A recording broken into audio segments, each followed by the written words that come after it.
The Phantom of Heilbronn. On April 25, 2007, a 25-year-old German police officer named Michel was on duty with a 22-year-old colleague named Martin in Heilbronn, Germany. The shift had been largely quiet and uneventful. With little happening, the two officers decided to park at the edge of a nearby park's parking area. What they did not realize at the time was that they had unknowingly become targets. Only minutes later, a gunman approached their vehicle from behind and fired, striking both officers in the head. A taxi driver later came across the scene and quickly alerted authorities. When emergency responders arrived, they found both officers outside the car. Later investigation confirmed that their service weapons and handcuffs were missing, indicating the attacker had taken them from the car, which also explained why both officers were found outside. Remarkably, despite being shot in the head, Officer Martin survived after undergoing multiple surgeries and spending 4 weeks in a coma. Sadly, the incident left him with complete amnesia about the attack, leaving investigators without any direct leads to pursue. But just as they were close to giving up, investigators uncovered a DNA sample left by the attacker on the patrol car dashboard. However, what should have been the answer to the case sent them into a massive rabbit hole instead, one that connected this tragic event to dozens of crimes reaching back more than a decade. You see, while examining the DNA sample, the forensic team found it matched perfectly with samples taken from many earlier crimes. The earliest case dated back to May 1993, when a 62-year-old woman was found killed in her German home, strangled with a metal wire. The next crime tied to the same offender occurred in March 2001, when a 61-year-old man was killed in a nearly identical way, also in Germany. Beyond their similar ages, both cases shared another detail. Large amounts of cash had disappeared from each house. Then, in October of that same year, a child unknowingly stepped on a drug-filled syringe while playing in a public park. The DNA taken from this syringe also matched the 2 fatal crimes from before. With deeper testing of this evidence, investigators managed to form a basic profile of the suspect, concluding the offender was an Eastern European woman who preyed on the elderly to support her addiction and confuse investigators for years afterward. This link grew stronger when investigators reviewed evidence from hundreds of unsolved cases dating back to 2001 and found DNA matches connected to more than 20 burglaries and thefts involving cars and motorbikes. Some of these crimes even crossed national borders, including an attack on Vietnamese gemstone traders in France in 2004 and a break-in at an optician's shop in Upper Austria in March 2007. What made these cases even more unsettling was that aside from the DNA, the suspect left nothing behind. She never appeared on CCTV footage and no eyewitnesses ever came forward, which earned her the nickname, the Woman Without a Face. 4 men were later arrested over the robbery in France, yet none of them could describe this woman either. So even though investigators had connected all these crimes, they were no closer to solving what happened to Officer Michel. Sadly, the ambush on Officers Michel and Martin turned out to be only the beginning of something far more disturbing. This became clear in January 2008, when police pulled the bodies of 3 men from a nearby stretch of water. 2 of the victims had been shot in the head, while the third had been strangled, matching the exact methods used by the unknown woman in earlier cases. Investigators learned the men had traveled to Germany to purchase a used car and were likely attacked and robbed shortly after the deal. By this stage, it was undeniable that police in Germany, France, and Austria were hunting a slippery serial killer and thief, now known as the Phantom of Heilbronn. Police across all 3 countries worked non-stop to reveal who she really was, but even as the hunt intensified, the Phantom didn't stop. Over the next 3 months, her DNA appeared at 7 more robbery scenes, and it was also found inside the car of a 45-year-old woman named Diana, who was later discovered dead in a swimming pool under suspicious circumstances. Altogether, the Phantom's DNA connected her to more than 40 robberies and thefts, along with 6 confirmed killings spread across 3 different countries. How could someone be in so many different, completely unrelated places, commit so many crimes, and leave behind no evidence besides her DNA? Something was not adding up. Fortunately, all these questions were finally answered in March 2009, when a man was arrested on a charge completely unrelated to any of the Phantom's cases, but when he was given a DNA test, it came back as a perfect match for the Phantom's DNA, who was supposed to be a woman. This breakthrough allowed investigators to uncover the only logical reason why the Phantom's DNA was found on so many different crime scenes: contamination. It turned out that when police tested some unused cotton swabs meant for collecting evidence, those swabs also contained the same DNA. This discovery led investigators to the source, a female employee at the factory where the swabs were produced. After a full investigation, she was ruled out of every crime connected to the DNA. The truth was that officers had unknowingly used cotton swabs that were never intended for forensic testing at all.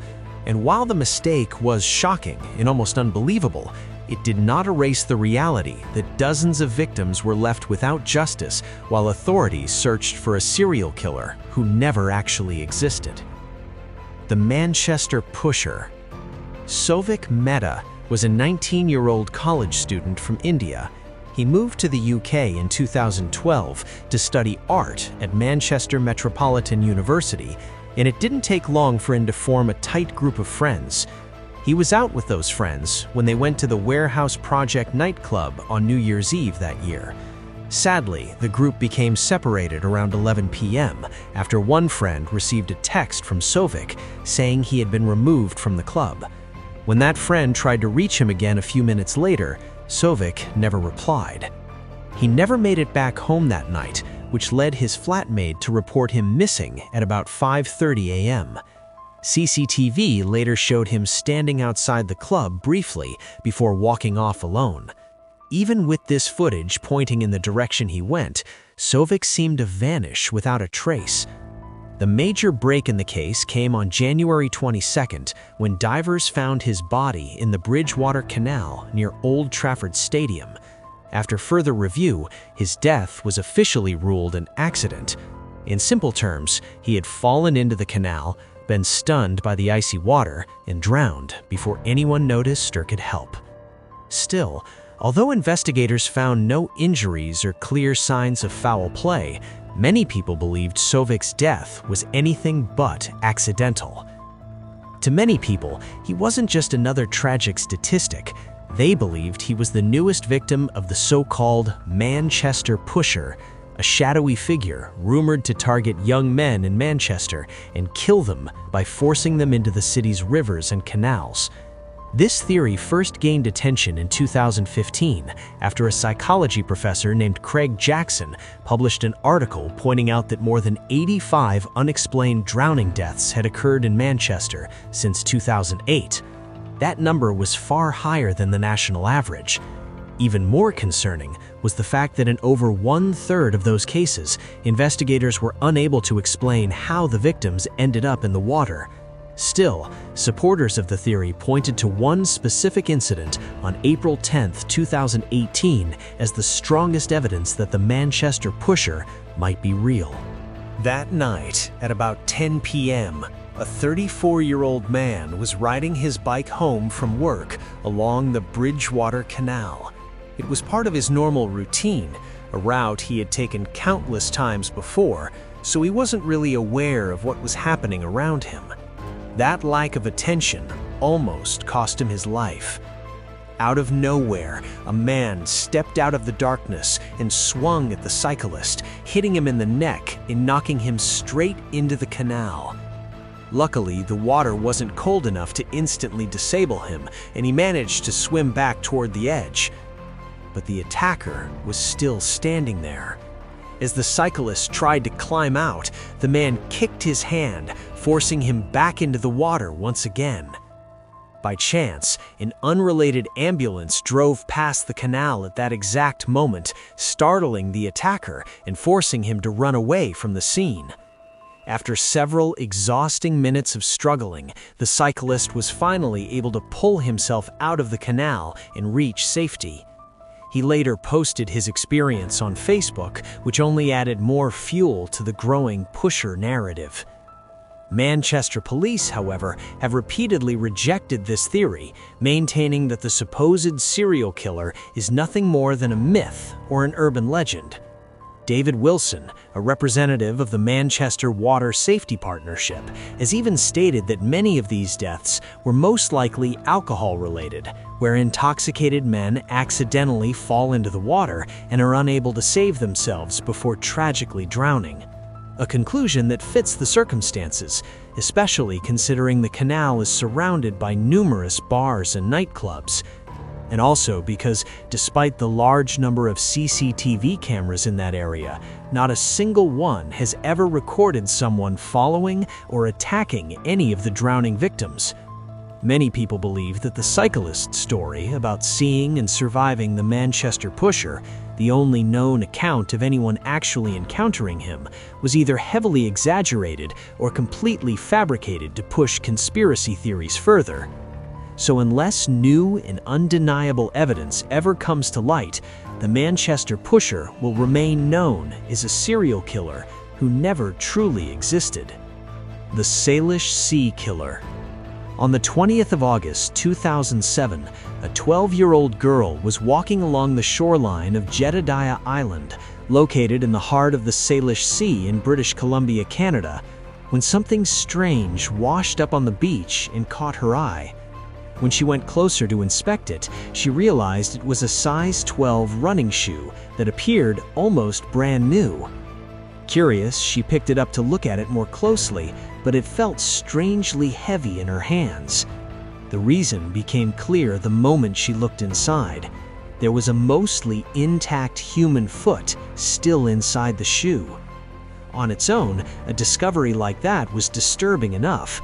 What made it far more unsettling, however, was that it wouldn't be the last.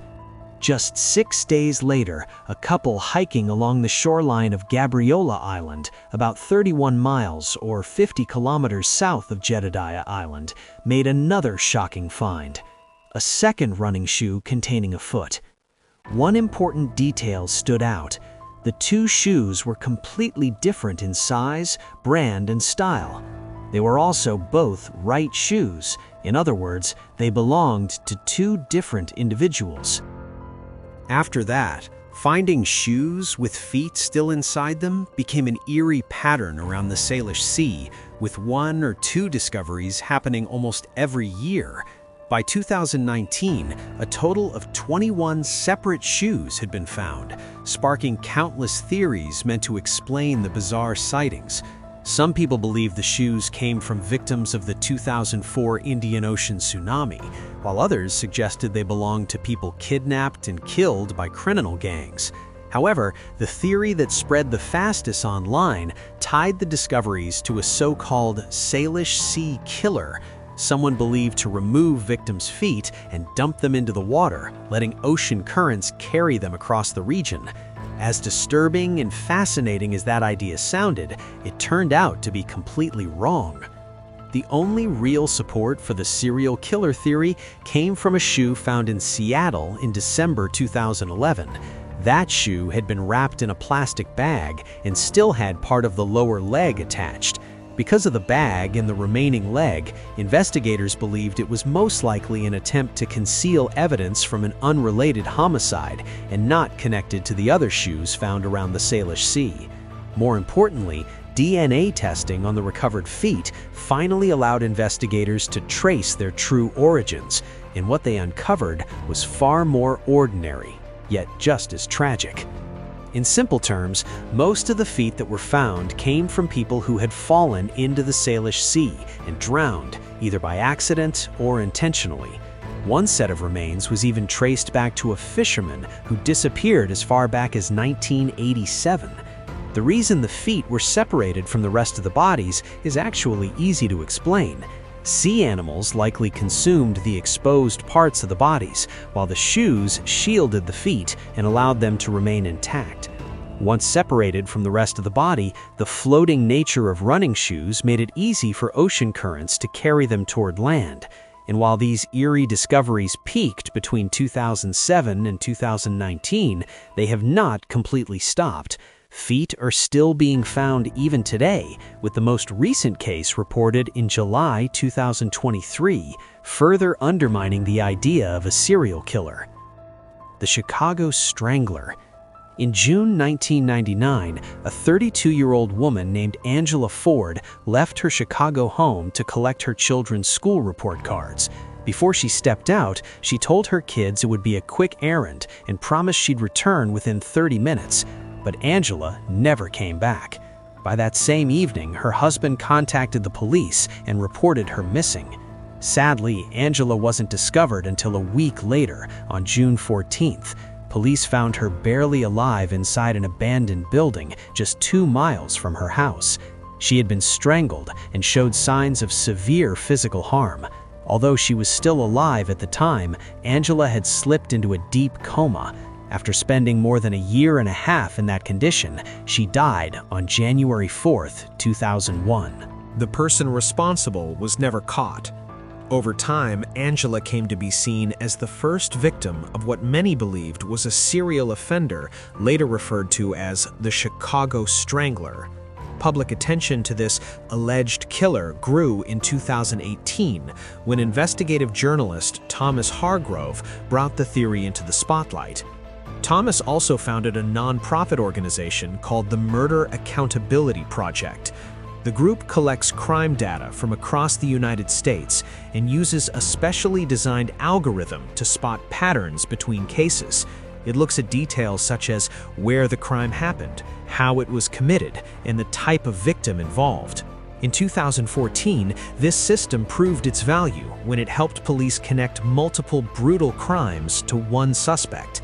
That investigation led to the arrest of Darren Dion Vaughn, a serial offender who later admitted to killing 7 women, with authorities believing the real number could be much higher. In simple terms, Thomas's work and his data-driven approach have a solid track record of helping solve real cases.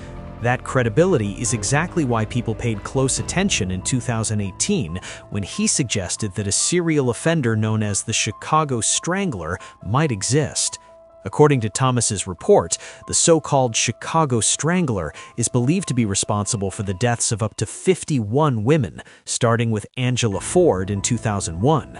At first glance, the similarities across these many cases are hard to ignore. Every victim was female, most were African American, and many lived in some of the city's lower-income neighborhoods. Most concerning of all, several of the crimes appeared to share the same methods, such as the case of 21-year-old Teresa Bunn, whose remains were found inside a burning dumpster in November of 2007. A later autopsy showed that she was most likely strangled before being placed in the dumpster and set on fire. Then, only a few days afterward, firefighters in Chicago found the remains of 52-year-old Hazel Lewis, who had been killed in nearly the same way.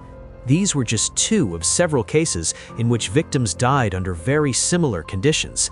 Because of this pattern, many believed the crimes were carried out by a single person or possibly a group known as the Chicago Strangler. However, not everyone agrees with this assessment.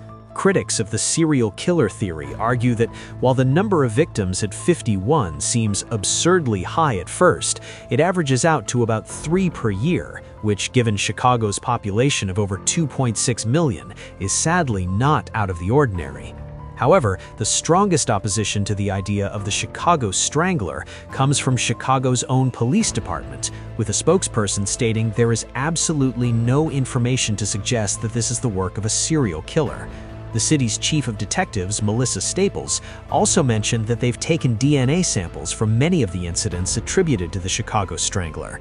But even after thorough testing, they did not find any correlation between the samples, suggesting each crime was committed by a different person. Whether or not the Chicago Strangler is a real person is still debated to this day, but given all the evidence, the most likely explanation is that they never existed, and all the murders committed were isolated in unrelated tragedies.